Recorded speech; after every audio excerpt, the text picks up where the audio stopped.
फुरफुरी नगर के जीवंत शहर में, जहां हंसी और हास्यपूर्ण दुर्घटनाएं एक नियमित घटना थीं, मोटू और पतलू ने एक अजीबोगरीब होटल में रहने के दौरान खुद को एक हास्यास्पद पलायन में पाया।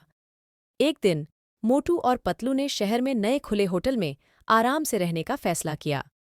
उन्हें कम ही पता था कि इस होटल की अपनी अनोखी विचित्रताएं और चुनौतियां हैं। जैसे ही वे लॉबी में दाखिल हुए, मोटू की आंखें एक भव्य बुफे को देखकर चौड़ी हो गईं, जो उसके पसंदीदा व्यंजन समोसे से भरा हुआ था। मोटू, प्रलोभन का विरोध करने में असमर्थ, आश्चर्यजनक गति से समोसे खाते हुए बुफे में घुस गया। मोटू की भूख से आश्चर्यचकित होटल स्टाफ को उसकी मांग पूरी करने के लिए संघर्ष करना पड़ा। इस बीच पतलू ने व्यवस्था और मर्यादा की भावना बनाए रखने का प्रयास किया, लेकिन समोसे के प्रति मोटू के प्यार की कोई सीमा नहीं थी। जैसे ही दोनों ने होटल का पता लगाया, उन्हें कई हास्य स्थितियों का सामना करना पड़ा।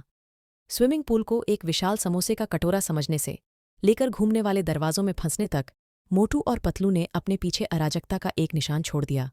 होटल के कर्मचारी अपने सर्वोत्तम प्रयासों के बावजूद मोटू और पतलू की हरकतों के बवंडर में फंस गए। साहसिक कार्य का चरमोत्कर्ष होटल की हाईटेक रसोई में हुआ।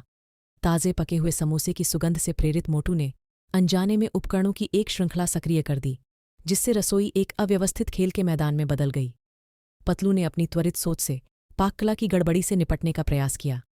अंत में दोनों की भागदौड़ के परिणाम स्वरूप हास्यास्पद रूप से बड़ा बिल आया, क्योंकि वे अनजाने में विभिन्न होटल सेवाओं और सुविधाओं में शामिल हो गए थे। अव्यवस्था के बावजूद होटल के कर्मचारी मोटू और पतलू के अनजाने आकर्षण को पहचानकर उनके द्वारा प्रदान किए गए अनूठे अनुभव पर मुस्कुराए बिना नहीं रह सके। जैसे ही मोटू और पतलू होटल से बाहर निकले, वे अपने पीछे हंसी और मीठी यादें छोड़ गए। होटल के कर्मचारियों ने हालांकि इस बात से राहत महसूस की कि अराजकता कम हो गई थी, उन्होंने गुप्त रूप से स्वीकार किया कि मोटू और पतलू का प्रवास अब तक का सबसे मनोरंजक अनुभव था। मोटू और पतलू की होटल साहसिक कहानी फुरफुरी नगर में एक प्रसिद्ध कहानी बन गई, जो हास्य, अराजकता और शहर की गतिशील जोड़ी की अदम्य भावना के मिश्रण के लिए मनाई जाती है।